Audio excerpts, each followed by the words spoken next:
Okay. So let us start the load flow study analysis. As in the beginning, when we introduced the power system, we told any type of analysis you want to perform. Either you want to perform not only the load flow study, any analysis means security analysis, transient analysis, stability analysis, or contingency analysis, any type of analysis or any type of work you want to perform on the power system.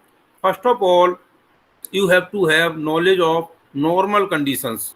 What is the normal condition of the system? Then beyond the normal, after the normal, there will be some changes. There can be some analysis, say some disturbance schemes. Then, in case of say fault analysis, some disturbance scheme comes. Then you can the condition of the power system after the fault.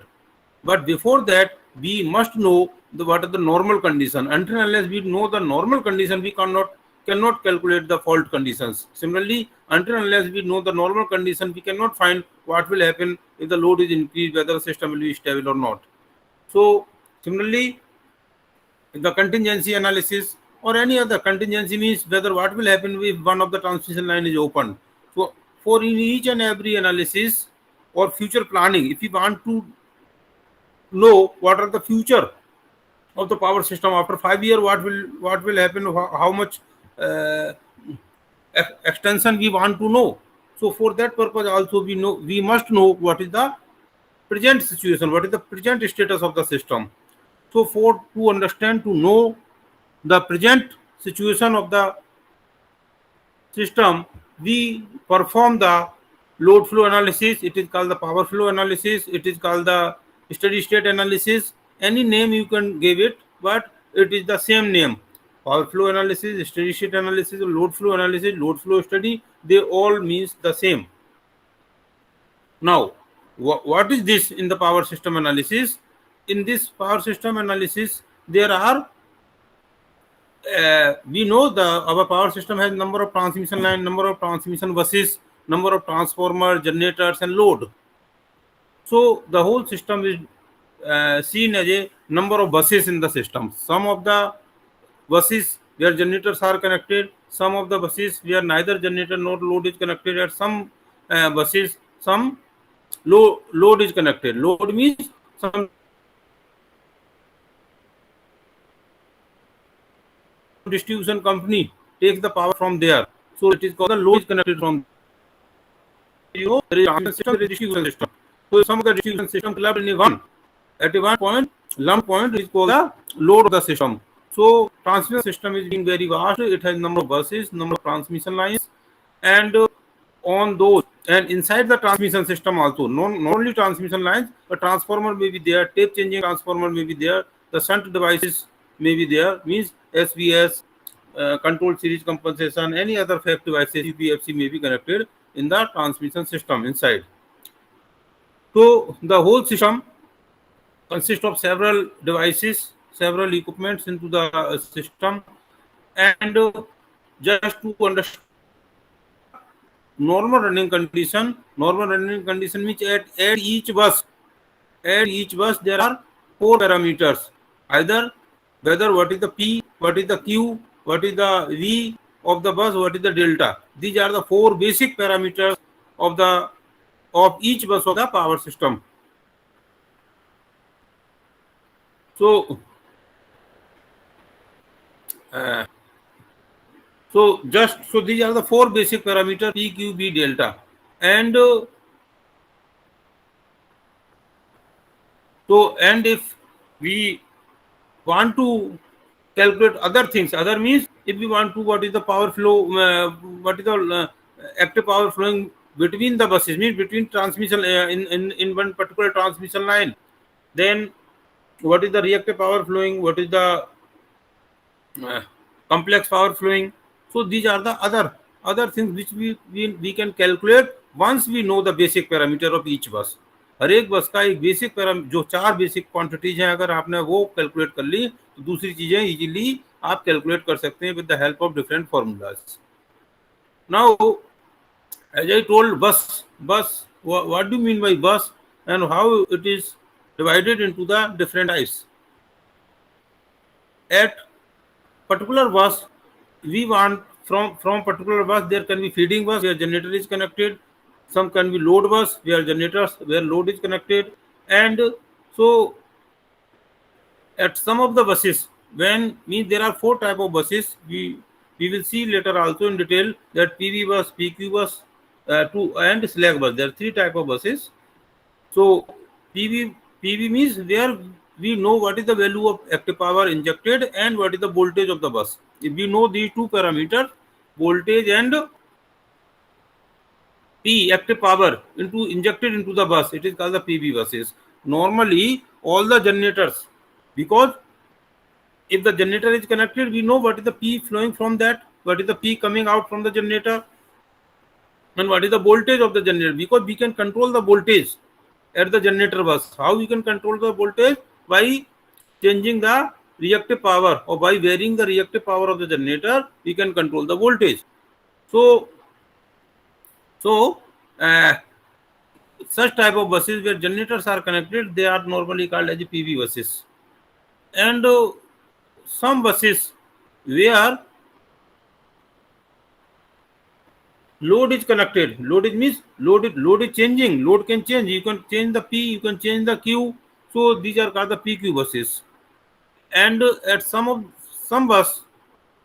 buses where other than PV and PQ bus, some bus is considered as either, you see the name PV and PQ. PV and PQ means either P is in P and both type. If it is a PV, then it is a P. If it is PQ, then also it is a P. P means active power is known to all. But it is not always possible. If we know the active power across the load, then how we can work for the change in the power? Because power is changing. So we don't know the active power of all the buses. That's why one bus is considered as a slack bus where we don't know even a P. Then we know B and delta. As I told, the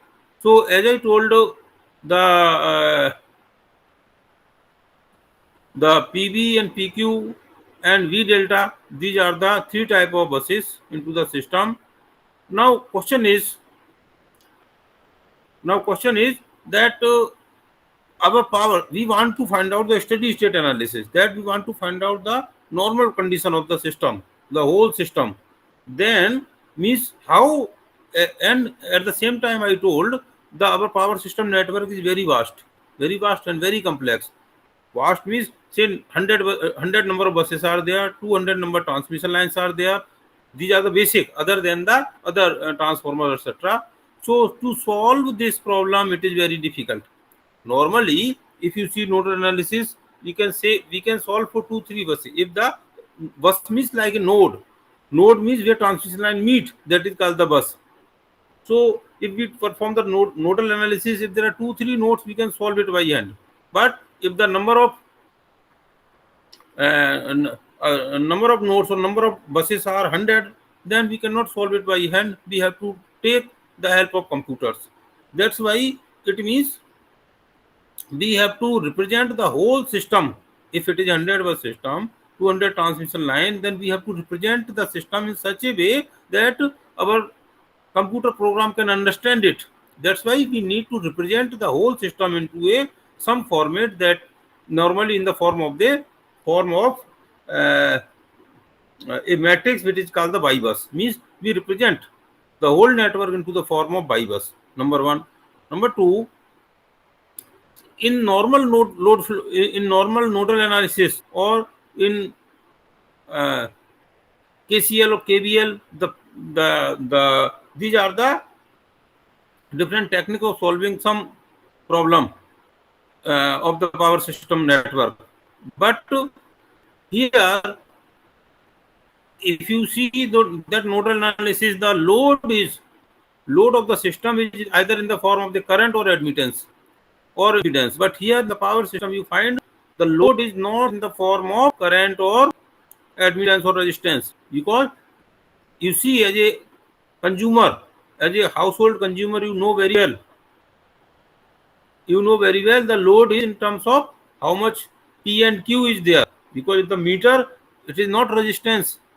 It is not telling about the resistance, it is not telling about the current. Power is a energy meter which measures how much power you are consuming, or what is the net power consumed. Power multiplied by time is the net power consumed. Power integrated with time is called the energy. So it measures the energy.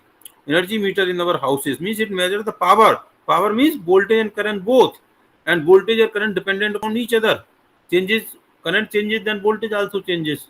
So both things must know. Means it understand the power. It does not understand our input. Our load is in the form of the power, not in the form of the current, or not in the form of the admittance. So the whole problem is the dependent parameter. Then we cannot apply to solve it through nodal analysis or KCL and KVL.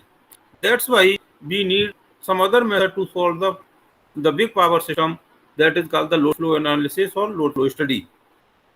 As I told now, and the system is big also, big enough, so we have to represent the whole system. We represent the whole system into a matrix called the Bibus matrix. So first of all, we represent the matrix we represent the system in the matrix form. Yes.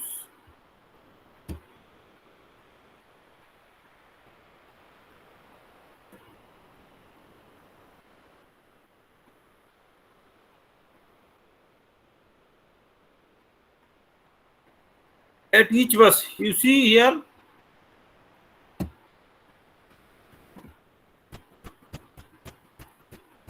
for example, although our system is big enough, it can be 100 buses. But for example, here we have taken the 4 buses only. This is the 4 bus system. Bus number 1, bus number 2, bus number 3, bus number 4, and this is connected through the transmission line. These are the transmission line. These buses, at each bus there can be generator, there cannot be generator, there can be load. Generator हो सकता है या नहीं भी हो सकता है, और load हो सकता है. So at each bus, either it is a, if it is generator is connected, then you can say generator is giving power PG plus JQPG. मतलब PG means generator power, generator active power PG, or generator reactive power QG.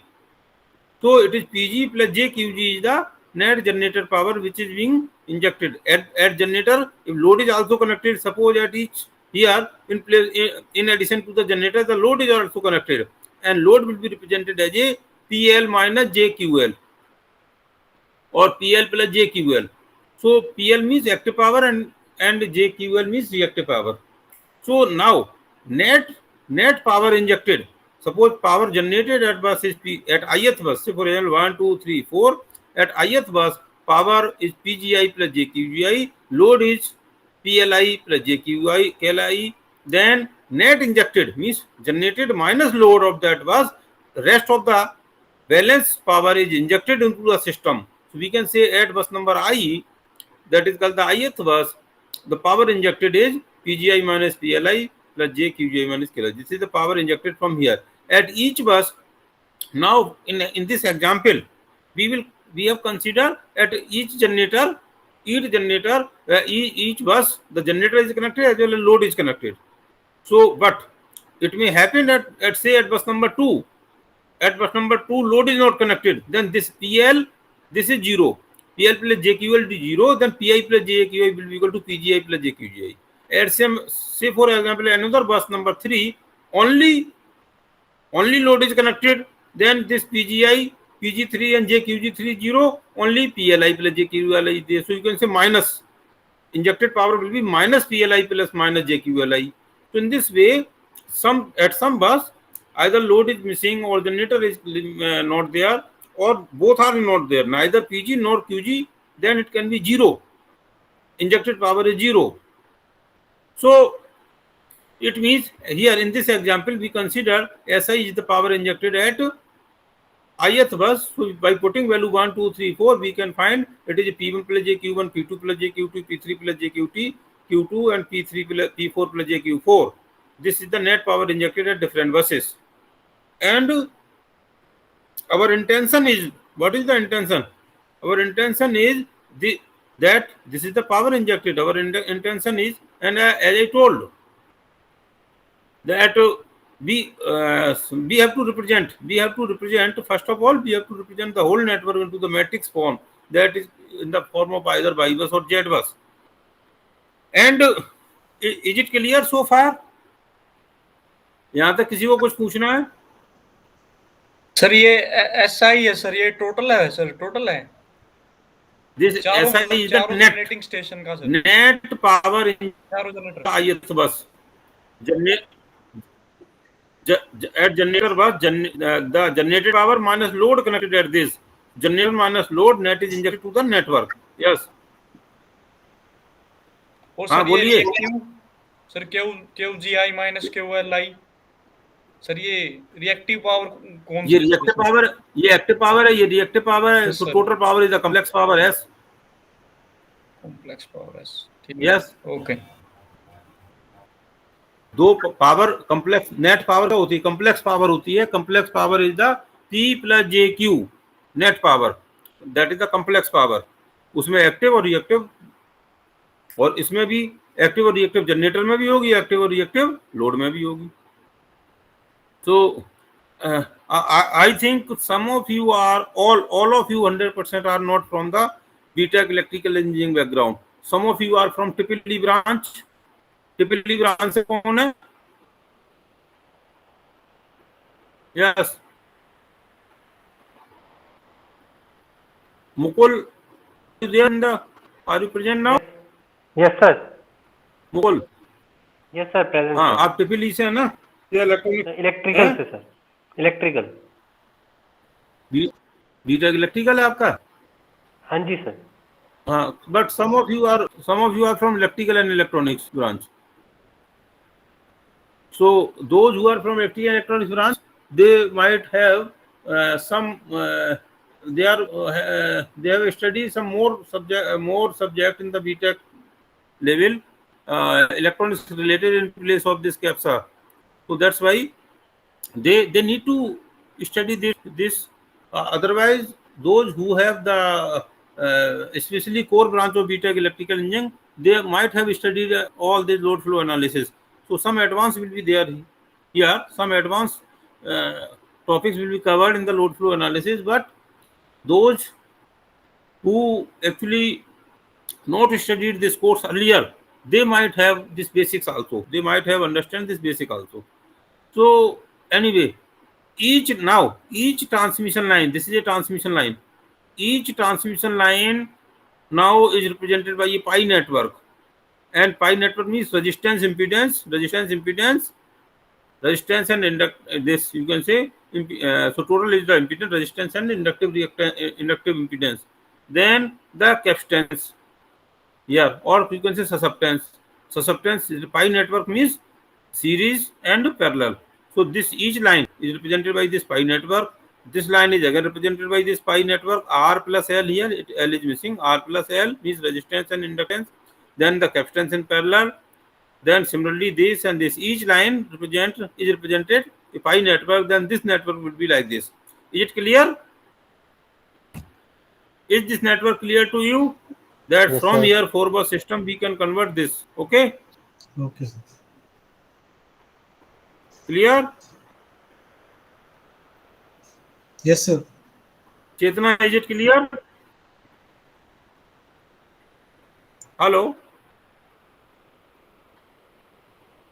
Yes, please.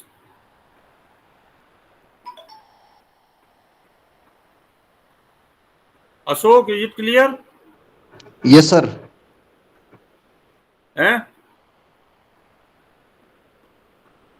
Okay. We should go ahead now. Once we are able to represent this any power system network into this type of network, where now this voltage source, if it is a voltage source, then generator, let us consider generator as a voltage source, then that can be converted into current source. Means generator can be either it can give a constant voltage, or you can say it is represented like a current source. So this is representing as a current source. Now, in addition to this, here there can be transformer. If it is a transformer, here means suppose here this the generator is generating power at say 13 kV, but it is stepped up as 66 kV. So there is a need of transformer at each bus. That transformer can be represented by a simple a impedance called the XT. XT means reactance of the transformer. So it means transformer is nothing but it is like a transmission line with no this simple without there is no susceptance is there, no capacitance are there, no susceptance is there, only RL. RL means X. If R impedance transformer can be represented by simple a impedance, or if even normally transformer is very less, simply by this X, XT transformer reactance. So if it is a normal transformer, step up transformer, or another side if it can be step down transformer, then transformer can be represented by simple impedance. Simple impedance means it is again like a one transmission line, a small line, because we know short transmission line is again like a short transmission line does not have this susceptance on this simple short transmission line is represented by simple Z, R plus JL like this without these. Now sometimes transformers are not a or transformer are tape changing transformer. Tape transformer means they does not have the turns ratio equal to N1 N2 on both the sides. Means say it is for example generator is this is generating power at 11 kV, or let us say it is 11 kV, or this is generating power at 66 kV. This is transmitting power at 66 kV. Then 11 by 66 is called the 11 by 66. It is called the nominal transformer. Nominal. Then it is called the 1-to-1 ratio. Turns ratio means transformer turns ratio is in the range of 11 to 66, and voltage also 11 to 66. Then it is a nominal transformer. But sometime we need to have a tape changing transformer. Means if the voltage in place of 11 kV, if it is a 10.5 kV, then we have to change the we have to tape the transformer turns. Means taping of the turns is required.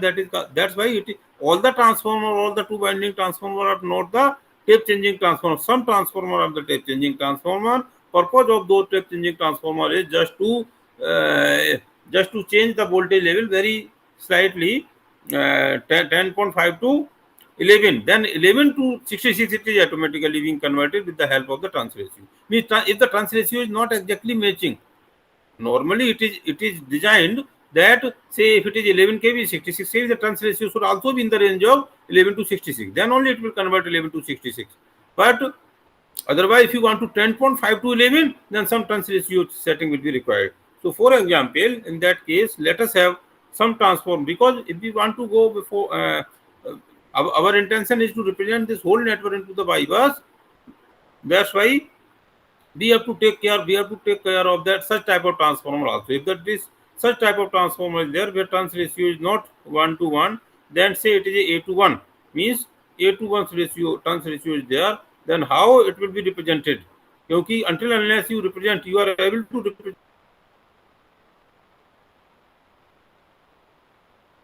represent the device.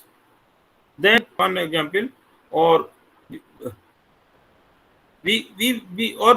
let us discuss it later, that how, first of all, anyway, let us complete this also. If the turns ratio is A-to-1, then you see current flowing from here to here. This is the voltage. I have the VI voltage, it is the VJ voltage. This voltage VJ referred on this side will be AVJ.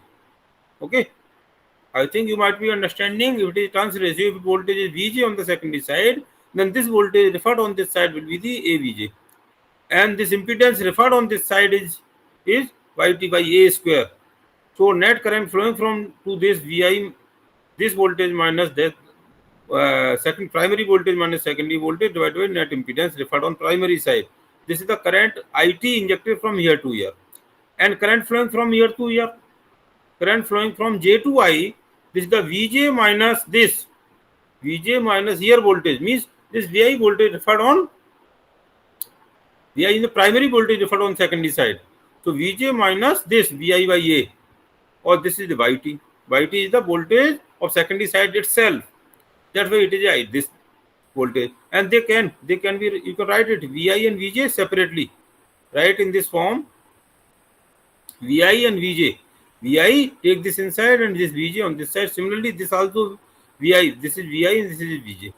Now, what is our intention? We want to represent this tape changing transformer into this format, इस तरह का, because each line, transmission line represent like this means pi network. So again, we can represent the tape changing transformer into the pi network. So then we can have the equivalent system.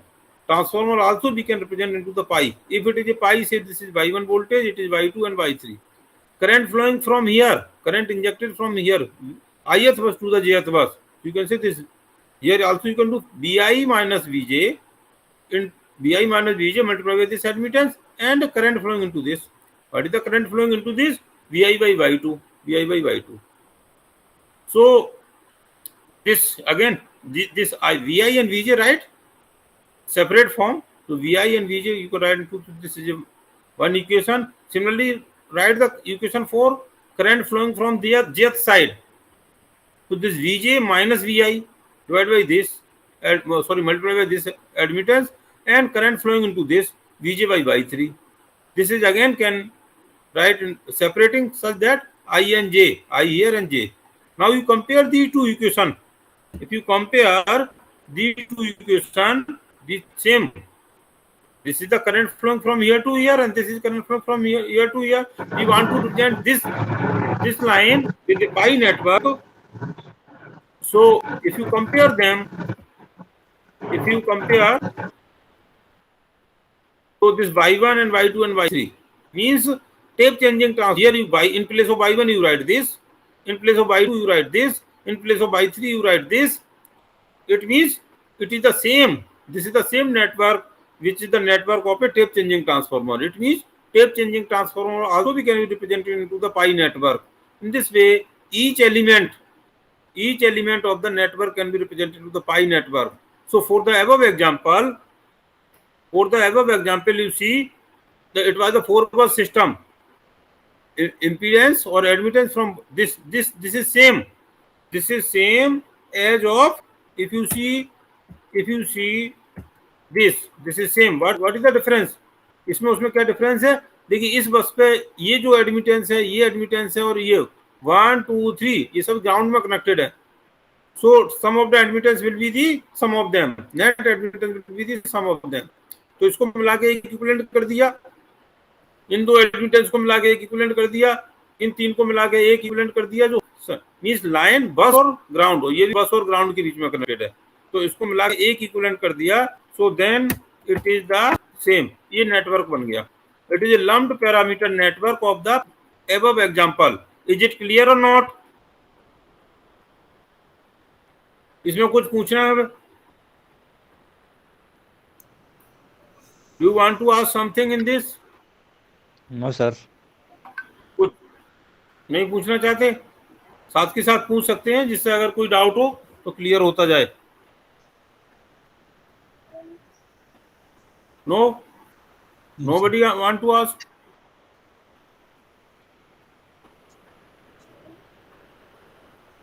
Nikhil, Nitin. Yes sir. Okay sir. हाँ Nitin Goyal. Okay ठीक है. Yes sir. Okay sir. Okay ठीक है. Now, so now you see we want to represent into the matrix form. Now you see here, this is a current I1. Now we apply here KCL, Kirchhoff's current law, or nodal analysis. This current I1 is equal to this current plus this current plus this current. Okay, and this current I1 is the sum of I1 will be sum of 1 2 3 4, sum of these 4 currents here. And what is this 4 current? What is this current? Current flowing into this line is this V1 minus V2. Okay, V1 minus V2 multiplied by this admittance. Okay, this point. What is the current flowing into this? V1 minus V3 multiplied by this admittance. And what is this current? V1 minus V4 multiplied by this admittance. And what is the current flowing into this? V1 multiplied by this admittance, because it is connected with ground. So this is the equation for I1, current flowing from this I1. Similarly, current flowing from I2 means here, this, sum of these three current means V2 minus V1 divided by this, V2 minus V3 divided by this, V2 minus V1 multiplied by this admittance, V2 minus V3 multiplied by this admittance, and V2 multiplied by this admittance. Okay. So this is the equation number 2. Similarly, equation number 3 and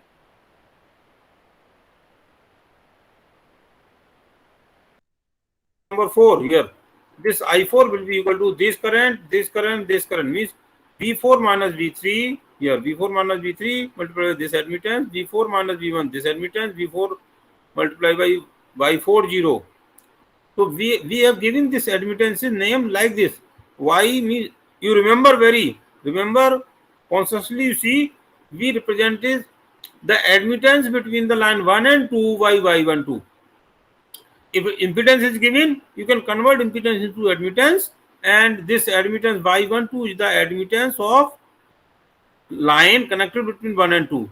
Again, you remember, you notice it that it is represented by small y. इसको small y के द्वारा represent किया गया है. Later on, I will tell sometime capital Y also.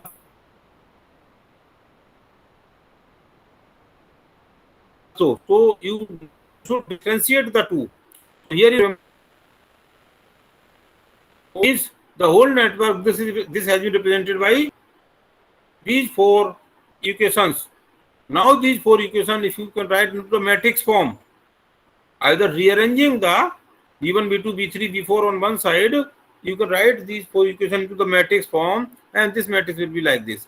So this is I is represented with the, means I is relation with the voltage V through this matrix. This matrix is called the Y bus. इसको Y bus कहते हैं. Y bus. Now you see what is this Y bus? First this, or you see this Y12. ये क्या था? उसमें था admittance between node 1 and 2. Node 1 और 2 के बीच का जो एडमिशन y12 था, वही आपका देखिए first row and second column का एलिमेंट बन गया. Means first row and second column का जो एलिमेंट है, that you can say it is a minus of admittance between 1 and 2. 1 और 2 के बीच का जो एलिमेंट है उसको हम क्या कहते हैं? ये व्हाट इज दिस? ये वाई बस है. इस वाई बस को इस तरह रिप्रेजेंट किया है. And what it is showing? It is a first row, second row, third row, fourth row. Second row का फर्स्ट कॉलम, सेकंड वाई बस के सेकंड रो का फर्स्ट कॉलम है. ये क्या बता रहा है? इसकी वैल्यू वही होगी जो 1 और 2 के बीच में एडमिटेंस था, उसका माइनस विद माइनस साइन.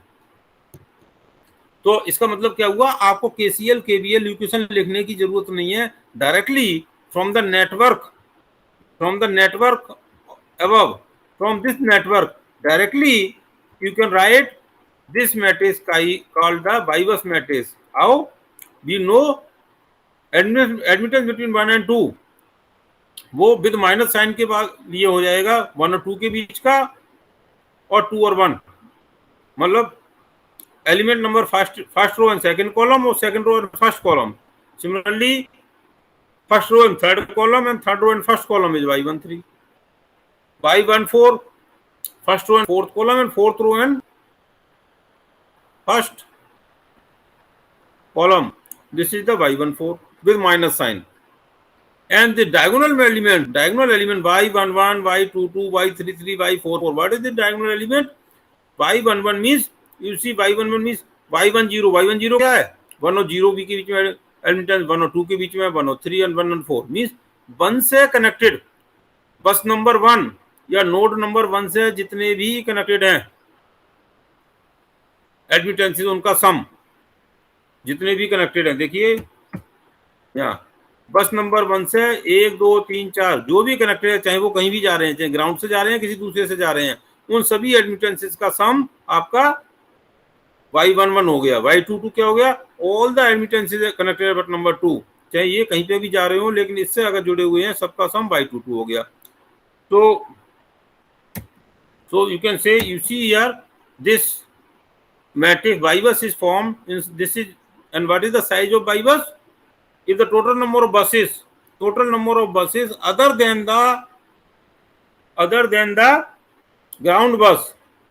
जो हमारा ग्राउंड बस है मीन्स जो ग्राउंड है अर्थ है, other than the earth. Here you see again this. Yeah, this is a earth ground bus. Bus number 1, bus number 2, bus number 3, bus number 4. So this is a ground bus. Other than the ground bus, if the total number of buses are n, then size of by bus will be the n by n. In this case, total number of buses are 4 other than the ground bus, so size of the by bus is the 4 by 4. Is this clear or not? इसमें किसी को कुछ पूछना है? कोई पूछना चाहता है इसमें से कुछ? देखिए, क्लियर, हाँ बताइए.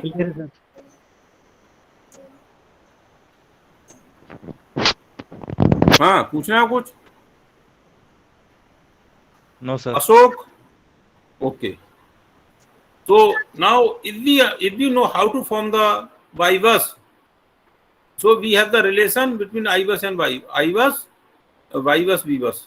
Means we can, if we know this Y bus, if the voltage are given, we can find the current. If current are given, current of buses are given, we can find the voltage of the buses.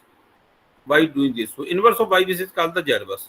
Now the real things are how to form the Y bus with the help of the computer programs. Means algorithm क्या हो, कैसे लिखेंगे Y बस. ये तो आपने manually तो देख लिया कि आप मैनुअली 4x4 है, 10x10 है, आप बाई बस लिख लेंगे, लेकिन कंप्यूटर कैसे लिखेगा, कंप्यूटर को कैसे पता लगेगा कि बाई बस कैसे बनाना है. उसके लिए ये एल्गोरिथम है. This is the algorithm of forming the Y bus.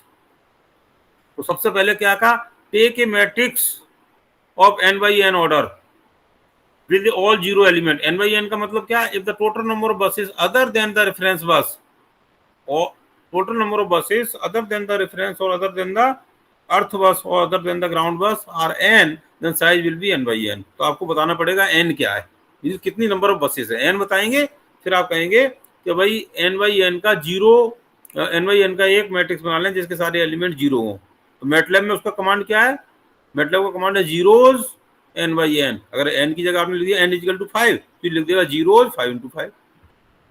तो क्या करेगा, 5 by 5 का एक एलिमेंट बना देगा. मैटलैब में एक कमांड यहाँ लिखेंगे आप, से आपने लिखा by bus is equal to zeros n by n, और n डिफाइन कर दिया ऊपर, स्मॉल n डिफाइन कर दिया 10, तो ये यहाँ 10 by 10 का एक मैट्रिक्स बना के और एलिमेंट जीरो रख देगा. Okay, now we will take one branch at a time. एक एक करके एक ब्रांच लेंगे. ये तो बता दिया इसमें अगर 10 बसेस हैं तो अब जितनी भी ब्रांचेस होंगी, 10 बस में है तो ब्रांच आपकी 15 हो सकती है, 12 हो सकती है, 20 हो सकती है, कितनी भी एक दूसरे से कनेक्टेड होंगे बसेस, तो कुछ ब्रांचेस होंगी. तो we will take each branch 1 by 1. एक ब्रांच लिया, branch number 1, branch number 2, branch number 3. अगर सपोज 15 ब्रांचेस हैं, ब्रांच मीन्स ट्रांसमिशन लाइन, अगर 15 ट्रांसमिशन लाइन्स हैं और element, it is called the element are of two type. एक तो होता है ट्रीज और कोट्री. ट्री वालों को ब्रांच कहते हैं, कोट्री वाले को उसे लिंक्स कहते हैं. But anyway you call them all the links, all the elements. तो you take 1 by 1 each branch, each element, each transmission line. अगर आपने एक ट्रांसमिशन लाइन लिया जो आई और पी के बीच में कनेक्टेड है, तो आई और पी के बीच में कनेक्टेड है, तो क्या करेंगे, आई और पी है, सपोज करिए आई और पी के बीच में एक एलिमेंट है बाई आई पी. तो बाई आई पी, तो ये क्या होगा, by I P means I और पी के बीच में जो फर्स्ट मीन्स आईएथ रो और पीएथ कॉलम, आईएथ रो और पीएथ कॉलम एलिमेंट का माइनस साइन, आईएथ रो और पीएथ कॉलम एलिमेंट जो होगा वो आई और पी के बीच का जो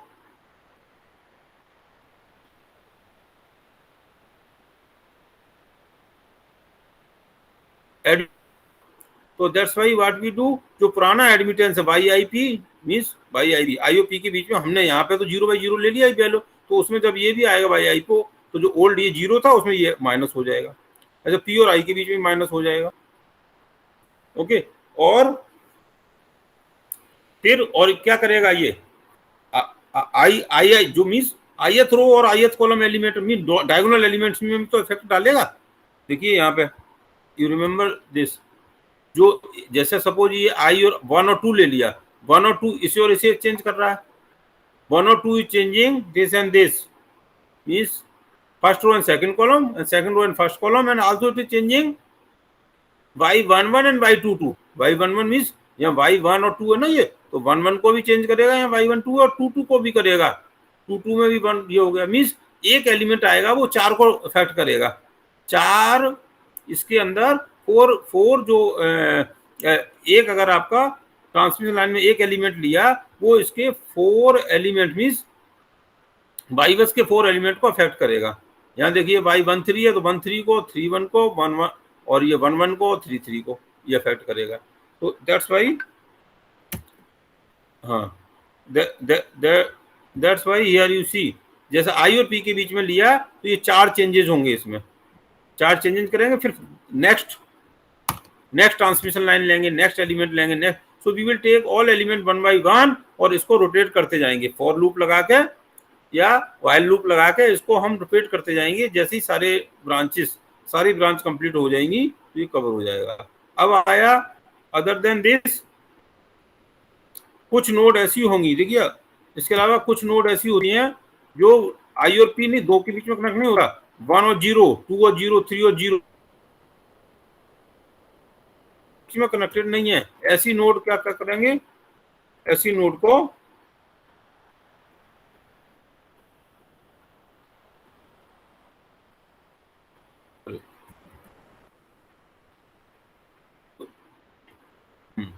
दिस जो केवल 1 0, तो ये 1 और 0 या आई और 0 के बीच में कनेक्टेड है तो ये आई को अफेक्ट करेगा। तो आई ओल्ड प्लस आई 0, तो सारे जो हमारे ग्राउंड सारी ब्रांचेस हैं जो आईएथ नोड और ग्राउंड के बीच में और रेफरेंस के बीच में कनेक्टेड है, वो बार बार इसमें मॉडिफाई करते जाएंगे। In this way by bus is formed, इस तरह हमारा बाई बस बन जाता है। तो ये हो गया एल्गोरिथम। अब आपको इसका कंप्यूटर, ये एल्गोरिथम हो गया। इसी तरह अगर आपको मैटलैब आता है तो जैसे मैंने कहा, इसमें फर्स्ट एलिमेंट में क्या करेंगे, लिखेंगे Y bus is equal to zeros N by N, N define कर दिया तो ये हमारा पार्डन सर मैटलैब पे करके दिखा दो एक बार। हाँ, तो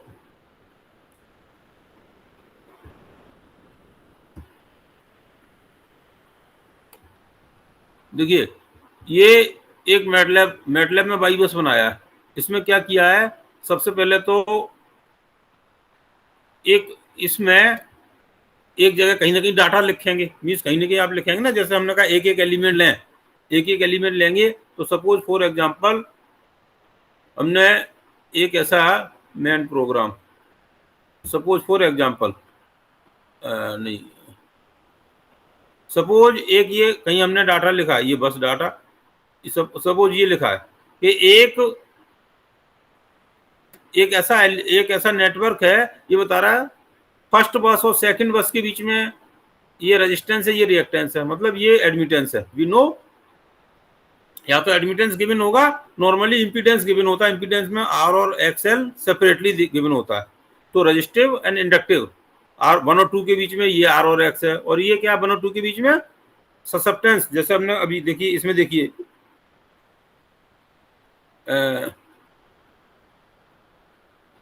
यहाँ देखिए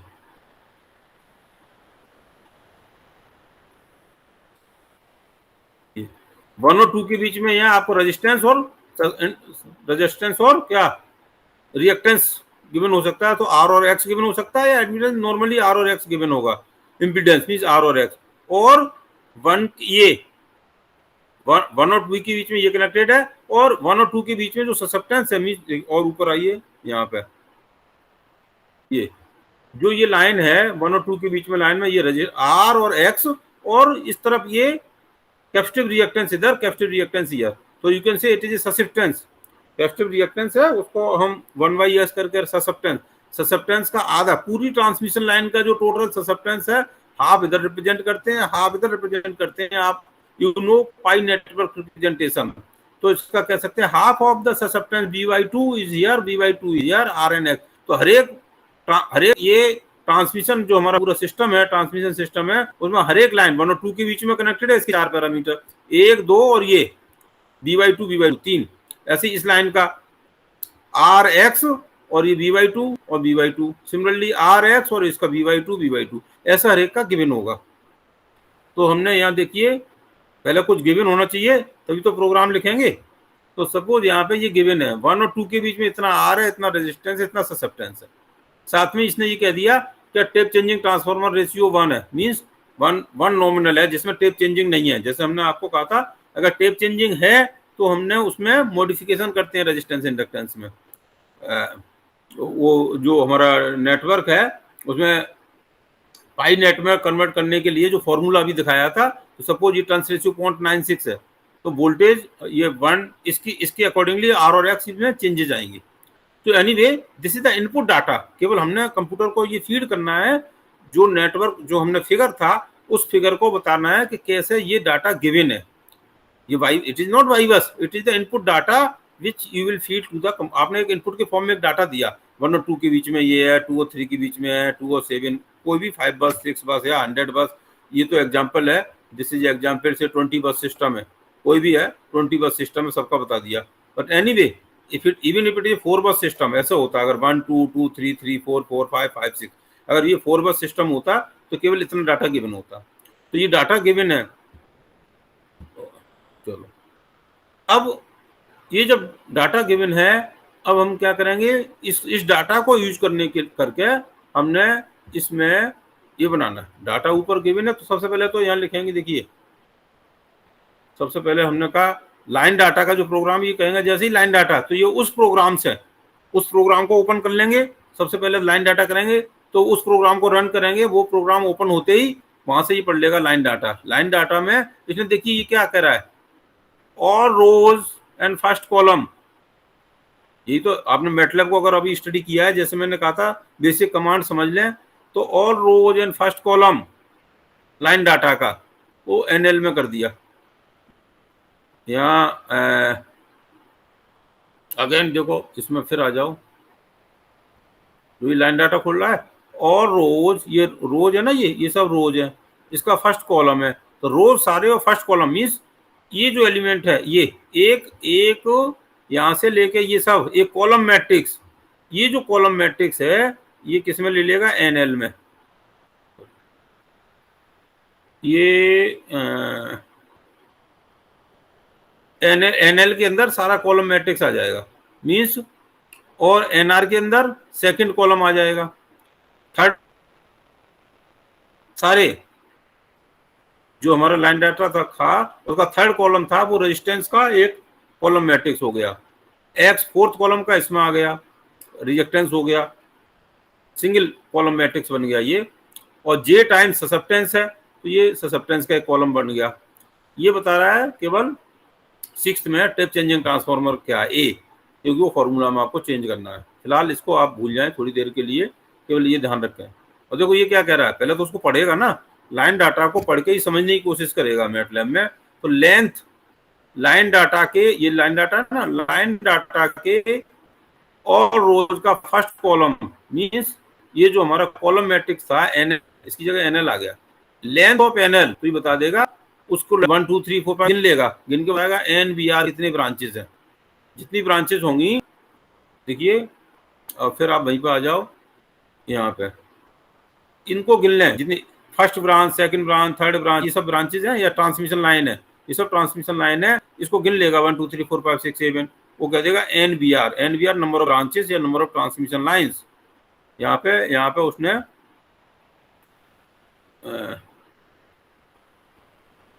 ये एन बी आर में आ गया कितनी transmission line, number of branches कितनी है। और एन बस, ये देखिए ये क्या कह रहा है, एनएल का मैक्स, एनएल मीन्स इसका, ये बेसिक कमांड से मैटलैब के लेंथ में तो लेंथ आ जाएगा।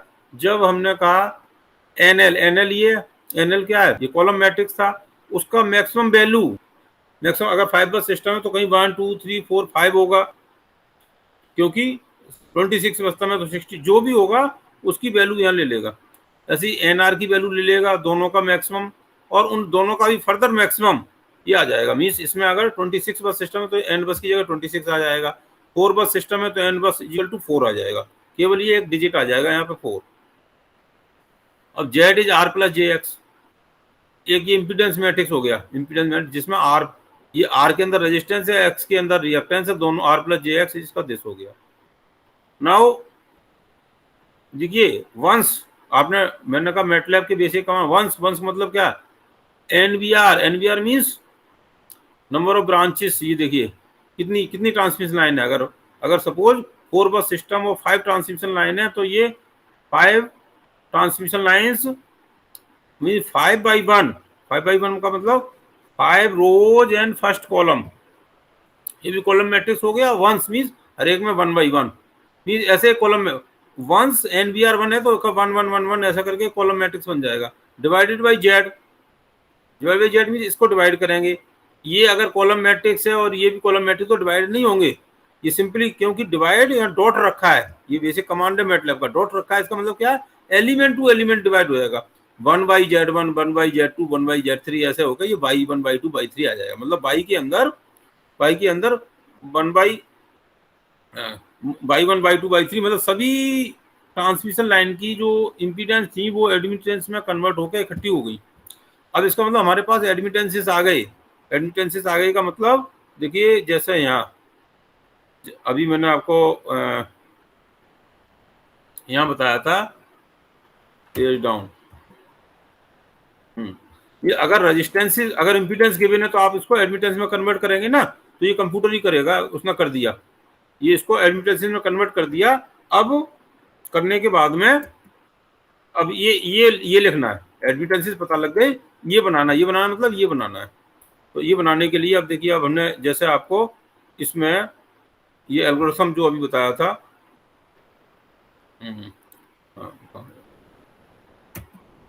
ये अब ये चीज करेंगे, पहले एक एक ब्रांच लेंगे, फिर एक एक ब्रांच जो रेफरेंस से कनेक्टेड है वो लेंगे। तो यहाँ देखिए एक एक ब्रांच लेंगे, for N is equal to B R, हर एक एन मतलब एन इज इक्वल टू 1 2 3 4 5, अगर 5 ट्रांसमिशन लाइन है तो ये 5 बार घूमेगा, हर एक एक करके लेता जाएगा। और तो उसे 1 लिख दिया, एल से फिर ये करना मीन्स सबसे पहले क्या, बाई बस जीरोज, मैंने क्या कहा था, अगर 5 बस सिस्टम है तो एन बस में 5 है यहाँ, तो 5/5 यहाँ आ जाएगा ना, एन बस इज इक्वल टू 5, यहाँ कहीं था ये एन बस इज इक्वल टू 5 6 20 जो भी है वो यहाँ आ जाएगा। तो ये सबसे पहले जीरोज लिख के 5/5 का 26/26 का बना लेगा, जिसमें सब जीरो एलिमेंट है। फिर फॉर देखिए फिर ये रन कर रहा है, हर एक बार हर एक ब्रांच को एक एक बार इसमें रोटेट करेगा, और वाई बस का एनएल के इज इक्वल टू 1, और वाई बस का फर्स्ट रो फर्स्ट कॉलम में पहली जो वैल्यू थी जो already first row first column है उसमें ये ऐड कर देगा, मींस ऐड कर देगा जो एडमिटेंसेस हमने फर्स्ट एडमिटेंस ली वो फर्स्ट में ऐड कर देगा, सेकंड एलिमेंट ली सेकंड लिया, जिसके बीच में वो कनेक्टेड है, ये केथ वाला लिया तो केथ वाला जिसके बीच में कनेक्टेड है, एनएल के और एनआर के। एनएल के मतलब क्या, एक कॉलम मैट्रिक्स ये था, 5वें नंबर की ट्रांसमिशन लाइन है, सपोज 5वें नंबर की ट्रांसमिशन लाइन का 5वें नंबर पे जो वैल्यू लिखा है, सपोज एनएल के में जब 2 आया और यहाँ 3 आया, तो 2 और 3 के बीच में ये बाई 2 3 हो जाएगा, ऐसे ही रोटेट करता रहेगा, 2 3 का 3 2 का, और फिर यहाँ पे क्या करेगा, यहाँ पे 1 और 0 वाला रेफरेंस वाला लेगा डायगोनल एलिमेंट्स। और ये देखिए जो एल्गोरिथम बनाया है ये इसके अकॉर्डिंगली लास्ट में क्लियर मींस ये this is nothing up to here it will form. तो इसको जब आप करेंगे तो ये बाई बस बन जाएगा। ओके, तो अब नाउ सी वंस यू, तो इस पहले तो आपको ये एल्गोरिथम को ढंग से समझना होगा, एल्गोरिथम को समझ लेंगे तब ये प्रोग्राम भी इसके एक एक स्टेप को देखेंगे, तो आपको बाई बस बनाना आ जाएगा। नाउ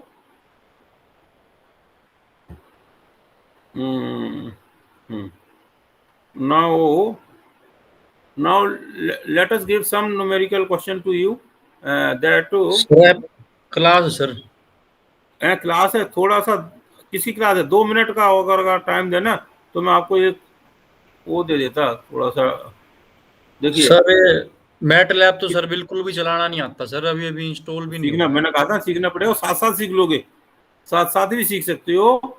और कोई क्लास किसकी सर है, ये तो सीधा हाई लेवल का हो गया सर, किस टीचर रजनीश की है? कुमार की सर। रजनीश पवार सर की सर।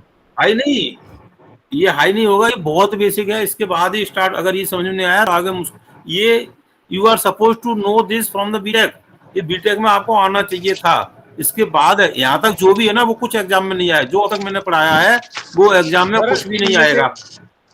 सर इनमें से कुछ बच्चे ऐसे भी होंगे जिनके पास लैपटॉप नहीं है सर, वो छोटी स्क्रीन पर देख रहे हैं सर। हाँ, नहीं, अगर अगर कुछ ऐसे बच्चे हैं जिनके पास लैपटॉप भी नहीं है तो फिर वो यहाँ, एक सेकंड, यहाँ पे आ सकते हैं, यूनिवर्सिटी में आ सकते हैं, और यूनिवर्सिटी में आके उन्हें उन्हें सिस्टम अवेलेबल होगा। नाउ तभी यू तो सी। सर कॉलेज खुलवा दो हाँ, सर, क्या? कॉलेज खुलवा दो सर। हाँ, कॉलेज खुलेगा, लेकिन जब तक नहीं खुल रहा है तब तक ऐसे नहीं बैठा जाएगा ना। सर वो तो सर अब बिना ऐसा लैब के। छोड़ो, सुनो, प्लीज प्लीज लिसन। अभी तक आप इतना चुप रहे हैं कि अब 2 मिनट, 2-3 मिनट और चुप रह जाएं, जिससे मैं काम अपनी बात पूरी बता दूं, फिर आप कर लेना डिस्कस। तो अब आपको एक एक्सपेरिमेंट मैं दे रहा हूं, experiment number 2। Obtain the Y bus and Z bus of the network shown below, obtain the injected current and voltage of all the buses. ये हमारा बाई बस गिवन है, इसमें ये इम्पीडेंसेस गिवन है, बस नंबर 1 2 3 4 4 है, और ये इम्पीडेंसेस गिवन है, ये हमारा वोल्टेज गिवन है। इसका हमें बाई बस बनाना है। बाई बस बनाने के बाद में इस इन यहाँ पे वोल्टेज कितना होगा, V1 V2 V3 V4 क्या होगा, ये निकालना है। तो अगर हम इसको बाई हैंड करें, देखिए, अगर हम इसको बाई हैंड करेंगे तो कैसे करेंगे, और बाई बस बनाएंगे तो कैसे करेंगे। तो इसमें बस आपको 2-4 मिनट और थोड़ा धैर्य रखना है। वोल्टेज सोर्स ये गिवन है, 2 जनरेटर कनेक्टेड है, वोल्टेज सोर्स है, ये वोल्टेज गिवन है, ये इम्पीडेंस गिवन है। तो वोल्टेज सोर्स को करंट सोर्स में कन्वर्ट करना आपको पता है, वी वाई जेड करे करंट बन जाता है, और ये ग्राउंड हो जाता है, ऐसे ही ये ग्राउंड में हो जाएगा। तो वोल्टेज, ये जो वोल्टेज है और ये इसी इम्पीडेंस है, 1.11 डिवाइड बाई 1 जे, तो ये माइनस माइनस J11, ये हो जाएगा करंट सोर्स आई, ये इसकी करंट बन गई यहाँ पे करंट सोर्स। ऐसे ही इसकी 1 डिवाइडेड बाई J.8, तो ये 1 पॉइंट माइनस J1.28, ये करंट सोर्स आई, ये मीन्स I1 I2 ऐसे बनेगा, ये I1 बनेगा, ये I2 बनेगा यहाँ पे करंट। क्योंकि क्योंकि बाई बस बनाने के लिए भी नो करंट सोर्सेज होते हैं और इम्पीडेंसेस होते हैं। मीन्स 1 और 0 के बीच में ये इम्पीडेंस कनेक्टेड है, 2 0 के बीच में ये इम्पीडेंस कनेक्टेड है, इसके बीच में ये, ऐसे सारे इम्पीडेंसेस कनेक्टेड है। इसका बाई बस बनाना है। तो इसका अगर बाई बस बनाना है तो आप देखिए, सबसे पहले तो हमने इसके डाटा को लिखना है, इस डाटा को लिखना है। देखिए क्या किया, ये डाटा लाइन डाटा इसका नाम दे दिया। यहाँ हमने ये मैटलैब में बताया हुआ, ये जो रखा ना परसेंटेज, ये बता रहा है, इसको इससे कुछ नहीं करेगा, ये केवल आपके लिए है कि समझ लेगा। ये एनएल है, एनएल एक कॉलम मैट्रिक्स है जिसमें भी बता रहा है NL NR are x BY2।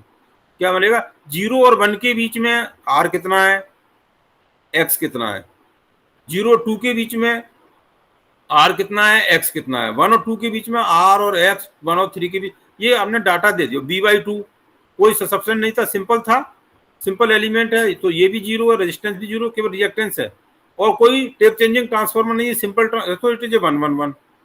तो इस तरह हमारा ये डाटा गिवन है।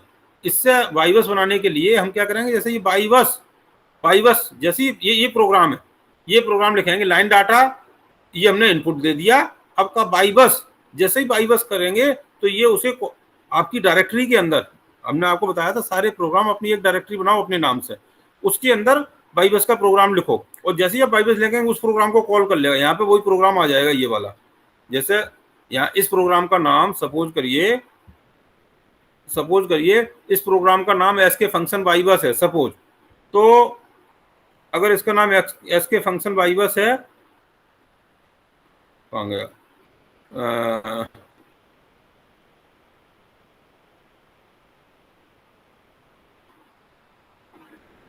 अरे भाई, ओ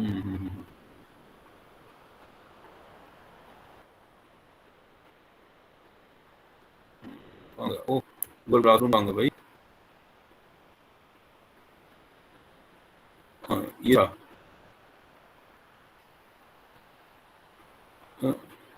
गूगल क्लासरूम बंद कर दिया क्या मैंने? अरे वो चल रहा है सर। एक सेकंड ये रहा, ये था।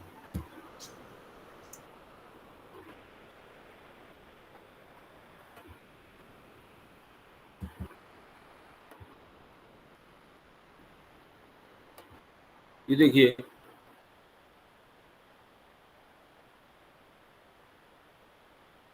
तो ये जैसे यहाँ आप एस के आप प्रोग्राम का नाम, फिर INV वाई बस इनवर्स, तो इनवर्स जेड बस बना देगा। और आप देखिए, अगर आपको वाई बस पता है, आपको पता था वाई बस पता है, और आपको निकालना क्या है, करंट निकालना है, I इजिकल टू वाई बस वी बस। तो वाई बस आपने ये कैलकुलेट किया, बी बस मीन्स सॉरी वोल्टेज निकालना है, V equal to Z into आई।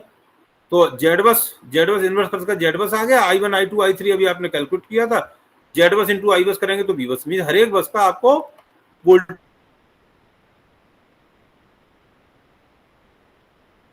आ जाएगा। जब आप यहाँ करेंगे तो हर एक वाई बस भी कैलकुलेट हो गया। इससे पहले आप रन करने की कोशिश करेंगे फिर जल्दी समझ में आ जाएगा। आप ये प्रोग्राम मैटलैब में जाएं, अपनी डायरेक्टरी में एक अपने नाम से, क्या आप अपना नाम, सपोज आपका नाम नितिन है, तो नितिन वाई बस के नाम से आप एक फोल्डर बनाए, नितिन पावर सिस्टम, उसके अंदर नितिन वाई बस के नाम से ये प्रोग्राम लिखो, नितिन वाई बस।